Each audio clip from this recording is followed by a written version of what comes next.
Richard, and this is my partner, Annnika Summers. I'll be performing a monologue from My Name is Rachel Corrie, dramatized by Alan Rickman and Catherine Viner.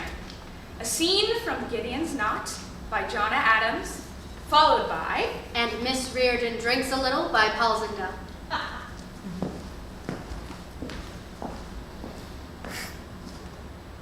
What if our aloneness isn't a tragedy? What if our aloneness is what allows us to speak the truth without being afraid?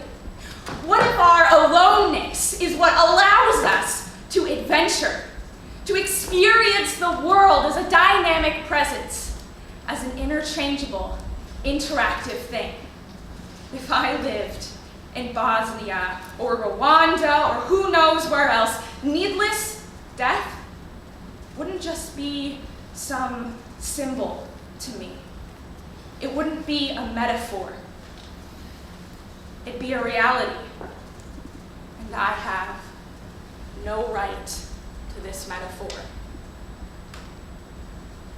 But I use it to console myself, to give a fraction of meaning to something enormous and needless.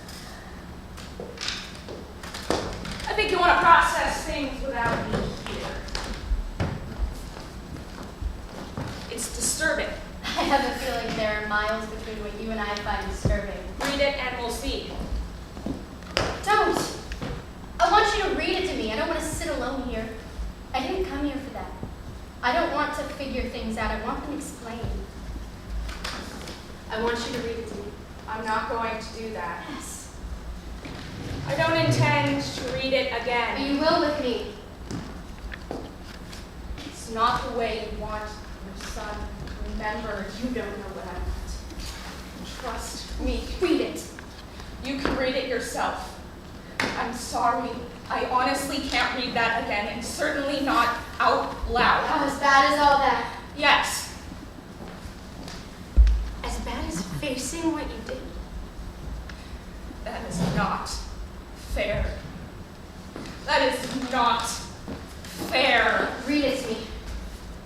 I can't. Please, read it to me! I know you're angry with me. I can't imagine how angry you must be with me and you want to punish me. I'm sorry. I'm not going to. It offends me. I want you to. My whole heart goes out to you. But you don't have the right to make me do something like that. Do something unpleasant? I need you to. You don't have the high ground here. I need you to! I don't know what went on in your house. Okay. When we left this classroom, my responsibility ended. This is not a product of my classroom. I can't read it. You learned this. I can't read it.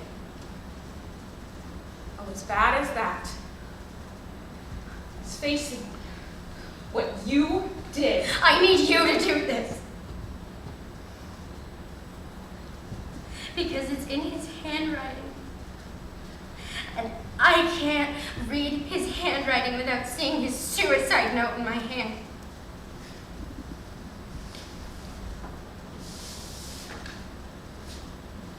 Oh, God, the crap seal. Look, I wouldn't be here if Hamilton had a call. Sister, that tone of voice of yours butchers me, dear. He suggested Sibling, sweets.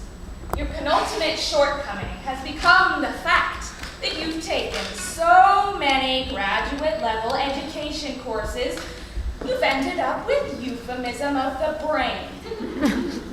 Nobody does anything at that board without checking with you first. The overdressed Sheena of the blackboard jungle. Jesus Christ, you forget. Forget? Nobody forgets. Every teacher in that demented little school silently looks at me and burps in my face every day of the week. Learn if it wasn't for that powerhouse of a sister of yours. Know what the faculty has finally nicknamed you this year? Well, it's Superman. You finally transcended womanhood entirely. Catherine, what's the matter with Anna? Matter? Who says there's anything the matter? Just because she started crying every now and then, like right in front of her classes. I don't know what makes you think anything's the matter. Well, maybe she just wanted a little change of routine like Mrs. Minnikin at Oakwood High. Remember Mrs. Minnikin? Mrs. Minnikin, who leapt from the school roof and splattered herself all over the handball courts. Now that was a change of routine. Mrs. Minnikin. Splat.